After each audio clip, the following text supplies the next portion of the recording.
कोई भी महिला अपने सौतन को किसी भी रूप में नहीं झेल सकती। जब उसको मालूम चला कि उसका जो प्रेमी जो उसके साथ लिव इन में रहता है वह किसी और महिला की तरफ आकर्षित होने लगा है और तो और वह उससे बातचीत करता है, उसके साथ रातें भी गुजारने लगा है। अब इस बात के बारे में जैसे उसको जानकारी मिलती है वह अब एक ऐसी प्लानिंग करने लगती है कि कैसे उस यानी कि सौतन से छुटकारा मिले। अब वह अपने पति को भी समझाती है, उसके बावजूद उसका वह जो लिव इन में रहने वाला जो पति है यानी कि एक प्रेमी, वह इस बात को बिल्कुल भी मानने से इनकार कर देता है और कहता है कि मैं तुम्हारे साथ तो रह रहा हूँ, तुमने मेरा क्या देख लिया। लेकिन अब वह अपने उस प्रेमी से तो ज़्यादा कुछ कहती नहीं है, लेकिन कहीं ना कहीं वह उस महिला से जो कि उस प्रेमी की प्रेमिका बन रही है उससे बदला लेने के बारे में सोच रही होती है। दरअसल यहाँ पर वह जो महिला है वह अपने पति को पहले से छोड़कर आ चुकी है यहाँ। अब तो वह और भी ज़्यादा परेशान है और इसी परेशानी के चलते वह अब एक ऐसा कदम उठाती है जिस कदम के बारे में शायद जिसने भी जाना सब लोग हक्के बक्के रह गए और सोचते हैं कि यार ऐसे कैसे कर सकता है कोई भी आदमी। यानी कि एक महिला जो कि दूसरे महिला से बदला लेना चाहती है और वह उसके साथ वो काम कर देती है जिसके बाद पूरे शहर में हल्ला मच गया। सभी लोग हैरान रह गए और तो और पुलिस भी जगह जगह पर छापेमारी करने लगी। लेकिन फिर पुलिस के पास एक ऐसी अहम जानकारी आती है जिस अहम जानकारी को जानकर आप लोग भी हैरान रह गए। दोस्तों, यहाँ पुलिस ने उस महिला के खिलाफ कामयाबी तो पाई, लेकिन तब तक बहुत ही दर्दनाक कांड हो चुका था। आखिर क्या दर्दनाक कांड हुआ उन दोनों के बीच में, आइए जानते हैं पूरे मामले को। नमस्कार, आदाब, सत श्री अकाल दोस्तों, स्वागत है आपका हमारे यूट्यूब चैनल किस्से क्राइम के। और दोस्तों, आपसे वही प्यार भरी गुजारिश, आगे बढ़ने से पहले हमारे चैनल को सब्सक्राइब करना, नोटिफिकेशन की बेल को दबाना बिल्कुल ना भूलें।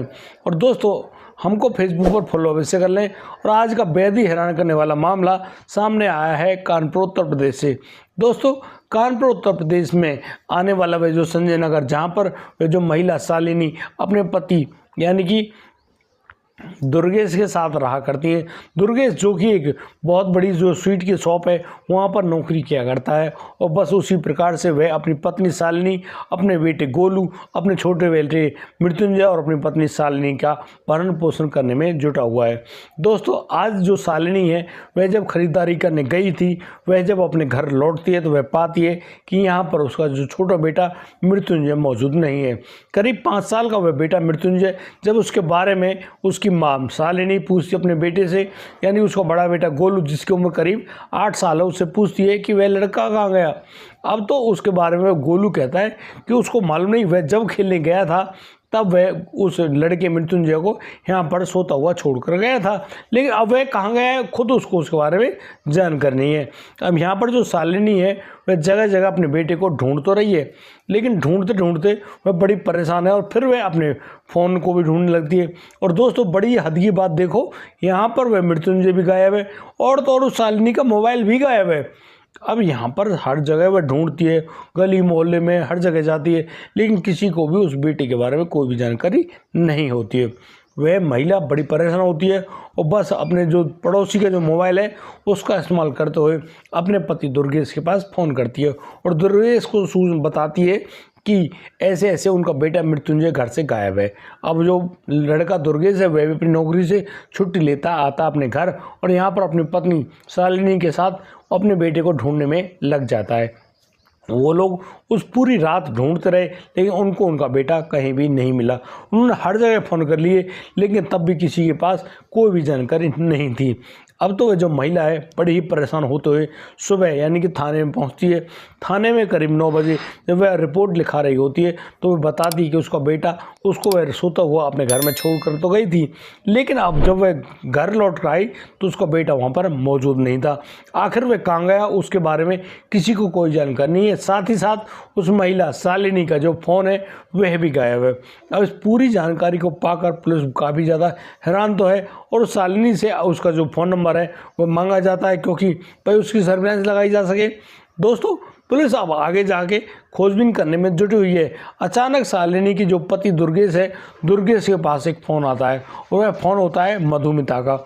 मधुमिता नाम की वह जो महिला है वो फ़ोन करके बता रही होती है कि शालिनी देखो, तुम्हारा जो बेटा है मृत्युंजय वह उसके पास है और इसका जो बदला होगा वो बदला ये होगा कि यदि तुमको तुम्हारा बेटा चाहिए तो तुम्हें उसके जो प्रेमी है प्रहलाद को छोड़ना पड़ेगा। अब इस बात को सुनकर वह शालिनी काफ़ी ज़्यादा हैरान होती है, परेशान भी होती है और दुखी हो रही होती है।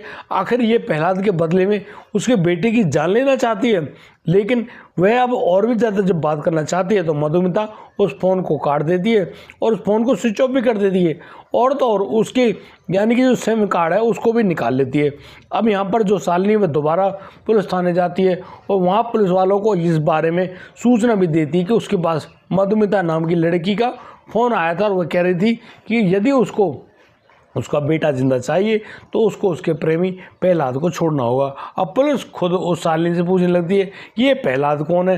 अब यहाँ पर अब जो शालिनी है वह बताती है कि प्रहलाद उसके पति दुर्गेश का दोस्त है और वह अक्सर उसके घर पे आया जाया करता है, लेकिन उसका उससे कोई ऐसा संबंध नहीं जिसकी वजह से वो मधुमिता उसके बेटे के साथ ऐसा कर दे। अब यहाँ पर वो लोग परेशान तो हैं, लेकिन अब पुलिस के पास तो एक बड़ा मुख्य पॉइंट है कि भाई उस बच्चे जिसकी 5 साल उम्र है उसकी जान बचाई जाए। दोस्तों अब यहाँ पर पुलिस तैनात होती है, तैयार होती है और बस अपने आप को उस मधुमिता के पीछे लगाने में जुटा देती है। दोस्तों यहाँ पर अब उस महिला के फ़ोन नंबर जिससे कॉल आई थी, यानी कि कॉल भी शालिनी के नंबर से आई थी, अब शालिनी के नंबर से उसको सर्विलांस पे लगाया जाता है। अब यहाँ पर पुलिस को लोकेशन मिलती है वाराणसी की, लेकिन जब पुलिस वाराणसी पहुँचने की कोशिश कर रही होती है अचानक वह जो सर्विलांस है वो उसकी जो लोकेशन है उसको कहीं और जगह बताती है। अब वो लोग परेशान हो जाते हैं कि भाई ये जो महिला है ये बार बार हमको चकमा दे रही है, अपनी लोकेशन बदल रही है और पुलिस को बेवकूफ़ बना रही है। अब पुलिस वापस आती है और उस सर्विलांस के भरोसे बैठी होती है कि अब तो मालूम चल ही जाएगा आखिर ये जो महिला है ये कहाँ पर मौजूद है। दोस्तों बहुत ही जल्दी पुलिस को अब सूचना मिलती है सर्विलांस के दौरान कि यह जो नंबर लास्ट टाइम जो ऑन हुआ था वह लखनऊ में हुआ था। अब जैसे ही लखनऊ के बारे में जानकारी पाती है पुलिस अपनी दूसरी टीम को इन्फॉर्म करती है और वह टीम सीधी पहुंचती है लखनऊ। लखनऊ से मधुमिता को एक होटल में से गिरफ्तार कर लिया जाता है, साथ ही साथ उसके साथ एक जो 5 साल का बेटा है यानी कि मृत्युंजय है, मृत्युंजय को भी वहाँ से बरामद कर लिया जाता है। अब तो पुलिस उस बच्चे को, उस मधुमिता को गिरफ्तार करते हुए कानपुर लेकर आती है और शालिनी का जब उससे आमना सामना होता है तो मधुमिता यहाँ पर इस बात के लिए भड़क पड़ती है और कहने लगती है कि देखो शालिनी, तुमने उसके प्रेमी को छीनने की कोशिश करी है, वह अपने प्रेमी को ऐसे खोने नहीं देगी, उसके लिए वह कुछ भी कर देगी। आखिरकार जिस प्रेमी के लिए वह अपने पति को, अपने बच्चों को छोड़कर आ सकती है वह यहाँ पर कुछ भी कर सकती है। अब पुलिस ने उसको गिरफ्तार तो कर लिया, भाई बच्चे का अपहरण है, कानून तो अपनी सज़ा देगा ही, लेकिन अब जो पुलिस है वो पूछ रही होती है कि आखिर मधुमिता तेरा बैकग्राउंड क्या है भाई, आखिर तो ये सब प्रोग्राम कैसे कर रही होती है। तो वह बताती है कि वह वहीं पास के ही गांव के रहने वाली रामजीलाल गुप्ता की बेटी है, लेकिन जिस प्रकार से वह यहाँ पर रहती है उनका जो परिवार है बड़ी दयनीय स्थिति में जीवन तो काटता है, लेकिन उसके जो पिता हैं उसकी शादी रामेश्वर नाम के व्यक्ति से कर देते हैं। रामेश्वर इस बात को सोचता है कि भाई ठीक है अब शादी हो गई तो बच्चे भी हो जाएंगे। अब उससे वो जो महिला है वह एक बच्चे की माँ भी बन जाती है। दोस्तों कहीं ना कहीं वे रामेश्वर इस बात को सोच लेता है भाई अब ये माँ बन गई, अब ये अपने बच्चे पर गौर करेगी, तो अपने खाने कमाने में गौर लगा। वह उस काम धंधे में रुचि लेने लगता है और कहीं ना कहीं वह अपनी जो पत्नी है उससे प्यार करना थोड़ा कम कर देता है। लेकिन उधर दूसरी साइड वह जो महिला है मधुमिता वह बहुत ही ज़्यादा दुखी तो है, सोच रही होती कि अब उसका पति उससे प्यार क्यों नहीं करता, यानी कि वे कई बार कोशिश भी करती है अपने पति के पास जाने की, लेकिन पति उससे थका हुआ कहने की बात कहकर उसको वापस उसके बिस्तर पर भेज दिया करता है। यानी कि एक महिला की जो हवस की जो आग है वह ठंडी नहीं हो पा रही थी उसके पति से। अचानक जब उस महिला का उस घर में पेट नहीं भरता है तो वह बाहर झांकने लगती है। दरअसल वह जिस जगह पर रहती है वहाँ पर एक किराएदार आता है, वह किराएदार होता है प्रहलाद जो कि हट्टा कट्टा युवक, वह कहीं ना कहीं उस महिला को, मधुमिता को बड़ी गौर से देखता है। कहीं ना कहीं वह मधुमिता भी उस लड़के यानी कि प्रहलाद को आंखों में चाहने लगती है और वह उससे बात करना चाहती है। लेकिन जब दोनों की बातचीत शुरू होती है तब जाकर दोनों के राज खुलकर आते हैं कि भाई वाह, दोनों तो एक दूसरे को बड़ा ही प्यार करते हैं। अभी इसी प्यार करने की जुगत में वो लोग आगे बढ़ते हैं और आगे बढ़ने के साथ साथ दोनों अब उस घर से भाग जाने का विचार कर रहे होते हैं। अब तो वह जो महिला है मधुमिता अपने पति के नाम एक चिट्ठी लिखती है और उस चिट्ठी में लिखती है कि कैसे कैसे वह तुमसे परेशान है, तुमको छोड़कर वह जा रही है और तुम अपने बच्चों के साथ खुश रहो। उसने प्रहलाद को अपने पति रूप में चुन लिया और वह उसके साथ ही रहेगी। दोस्तों, अब तो जो मधुमिता है, मधुमिता अपने प्रेमी प्रहलाद के साथ दूसरी जगह आकर रहने लगती है और वह कानपुर को संजय नगर में आकर रहने लगी है, जहां पर वो लोग लिव इन में रहते हैं। यानी कि वह लड़का और उस महिला ने शादी तो नहीं करी, लेकिन वो एक दूसरे के साथ बड़े ही राजी खुशी अंदाज में रहने लगते हैं। वहाँ पर रामेश्वर अपने बच्चों को लेकर अपने गांव चला गया, यानी कि वह अब कानपुर में नहीं रहता। यहाँ पर वह महिला करीब 2 साल तक अपने प्रेमी के साथ तो रहती है, लेकिन उसका प्रेमी उससे ज़्यादा परेशान, क्योंकि वह जो मधुमिता है वह नए ख्यालों की लड़की है। यानी कि वह अपने शौक मौज में उनकी जितनी भी बचत वगैरह होती है सबको उड़ा बैठती है। खाने पीने की शौकीन, नए नए फैशन करने की शौकीन, और उसी वजह से वह बहुत सारे ऐसे काम भी करती है जिसकी वजह से वह जो प्रहलाद है वह उससे बहुत ज़्यादा दुखी होने लगा था। अब यहाँ पर प्रहलाद की और दुर्गेश यानी कि जो उस शालिनी का पति है उसकी दोस्ती हो जाती है।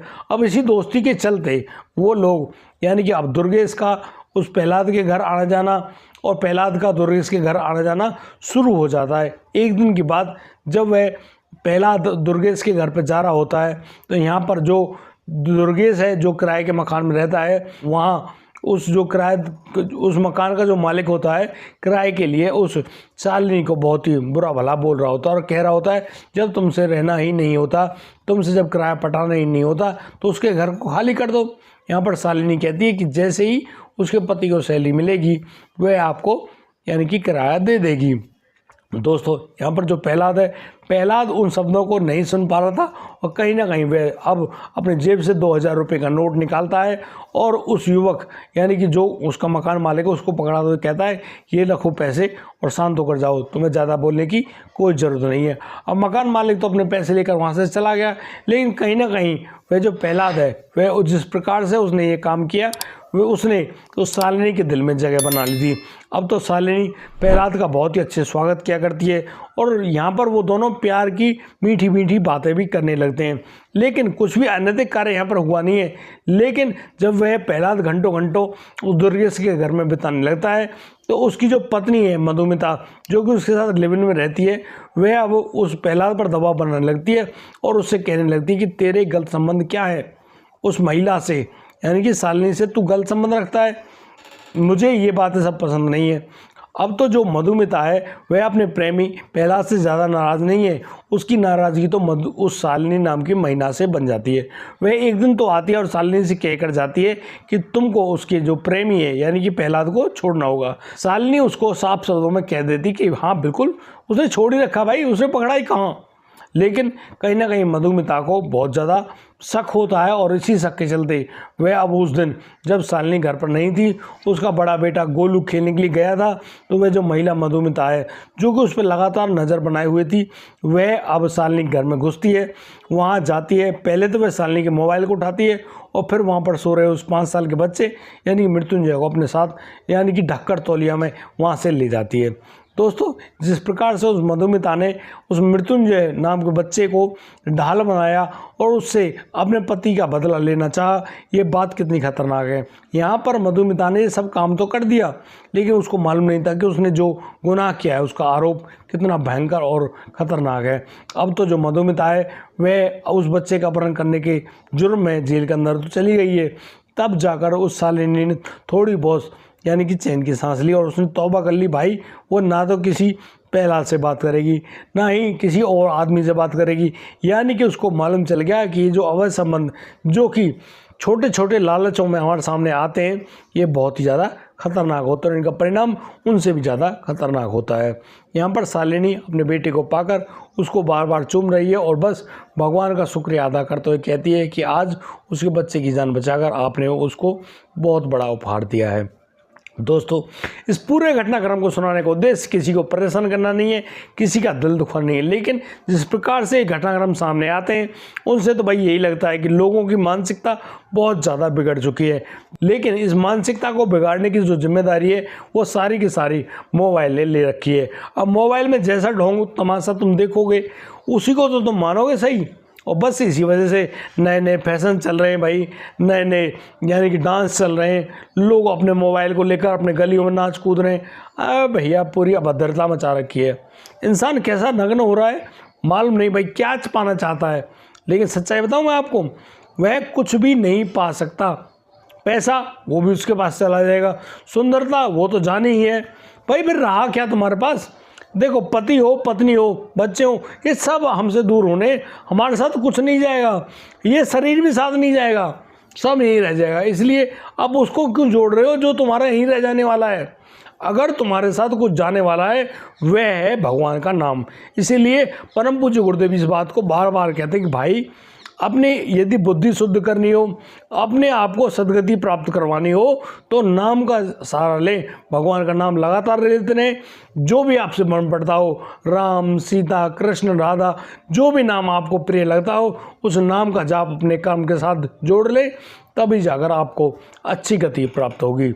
दोस्तों, आज के लिए सिर्फ इतना ही। अब दीजिए मुझे इजाज़त, मिलता हूँ कल, लाता हूँ एक अनोखा मामला। तब तक के लिए आप बढ़िया रहें, बेहतर रहें, अपना और अपने परिवार का बखूबी ख्याल रखते रहें। जय हिंद, जय भारत।